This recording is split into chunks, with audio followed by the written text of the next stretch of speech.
পিছনে চুল বাবরি রাখা অথবা চারদিকে চুল সমান রাখা, আল্লাহর কসম এটাই সুন্নাত, এটাই সৌন্দর্য।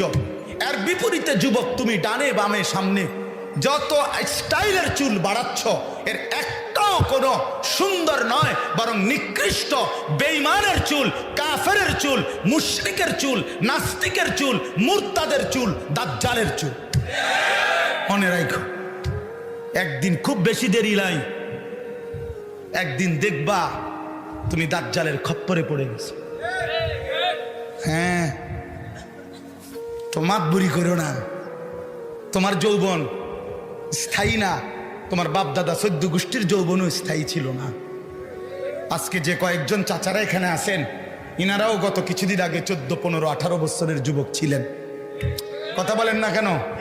ছিলেন না তো? অহংকারের কি? অহংকারের কি? বড়াই করার কি? এই জন্য রাসূলুল্লাহ সাল্লাল্লাহু আলাইহি সাল্লামের তরিকা যে ছেড়ে দিছে, সে কখনোই সৌন্দর্য পায় নাই।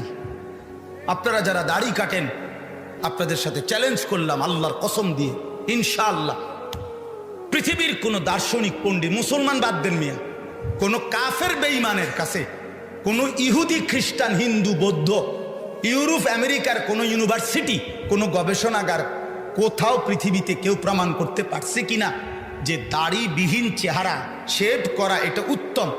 শারীরিকভাবে, মানসিকভাবে, যৌক্তিকভাবে, পরিবেশগতভাবে কোনো উপকার এইটার আছে এমন কোনো প্রমাণ, তথ্য কারো কাছে যদি থাকে যে দাড়ি রাখার চাইতে দাড়িবিহীন থাকা এটা উত্তম, এই দৃষ্টিকোণে, তো আমি 20 বার কানে ধরে বটনি লাগাবো, নইলে আরো বেশি গুলো বেশি।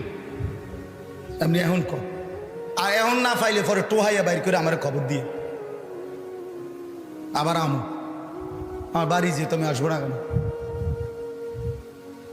এই জন্য রাসূলুল্লাহ সাল্লাল্লাহু আলাইহি সাল্লামের সুন্নাত ছাড়তে নাই। ধোকা খাইছেন, ধোকা, ধোকা। আরো শক্ত যদি বলি, তা আল্লাহ রাসূল সাল্লাল্লাহু আলাইহি সাল্লাম বলছে, কোনো মানুষের সুস্থ রুচির, সৃষ্টিগত মানুষের সুস্থ রুচির পরিচয় হলো 10টি আমল। এর মধ্যে একটা হলো নখ কাটা। যে নখ বড় রাখে সে অসুস্থ লোক, সে সুস্থ রুচির মানুষ না।